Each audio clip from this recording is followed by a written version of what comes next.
In the year 2000, I had an epiphany when I met a man in Bristol, where I lived at the time. We both were working on environmental issues, but he was working on the planetary sustainability, and I was working at the atomic scale on figuring out the structure and coordinations of pollutants in water and on mineral surfaces. And after learning more from my discussions with him, I realized that I had lost the view of the big picture. And I, to tell you the truth, had a shock. I spent the rest of the summer staring at my computer, wondering how I could contribute to the solving the unsustainability of our way of living on the planet. And along the way, I learned a number of things, and it was a steep learning curve. You could say that from an ecological footprint standpoint, the Earth has been shrinking when we look at the exponential growth of population on Earth. In the year 1900, every citizen on the planet, when we were only 1.5 billion, had about 8 global hectares to support their lives and take up their pollution. Whereas now we have less than 2 planets. You could say that not only population has been growing exponentially, but virtually everything else. The global gross domestic product has been growing exponentially. The use of water, the use of natural resources, even the number of McDonald's restaurants. And at the same time, species have been declining exponentially. We've been growing exponentially our use of natural resources. You can see here the production curves of many of the metals and materials, as well as energy that we have been using since the year 1900. And the peak production of these has either passed or we will pass it within the next 20 or 30 years. And at the same time, we have been digging deep mines and destroying ecosystems.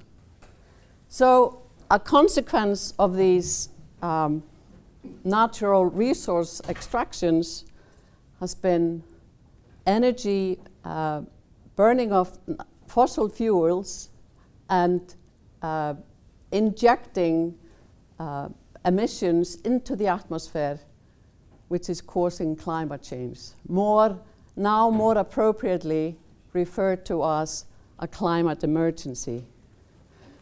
We could say that climate change is a symptom of a system in crisis. We luckily have the Paris Agreement, but the pledges that the nations have made so far will today take us to 3.3 degrees, whereas we need to stay within 1.5 degrees, and we are already at 1.1 degree. And yet, our politicians are never happier than when they can say that the economy has been growing. And if there is a little bit of a dip in the growth curve, they encourage us to go out and consume. And we now live in this throwaway society where over 90% of what we buy in the Western world ends up being thrown away within a year. This is totally unsustainable, and we need to change our way of behaving. So, the growth domestic product curve for the world has been growing, but if we look at it in a different way, where we take GDP and we add what is good in society, like voluntary work and looking after children, which is an unpaid job and doesn't go into GDP, and then we take away what is the degradation of the natural world, we can say that this other measure, which is called the gross genuine progress indicator, is called the genuine progress indicator, has been leveling off since the 70s, if not declining. So we need a new measure to measure the well-being of people. You could say that we haven't learned yet to live on our Earth. We only have this one Earth. We are not going to go to Venus or the moon to get our natural resources or to live. The Earth is a closed system, except we get the sun from outside.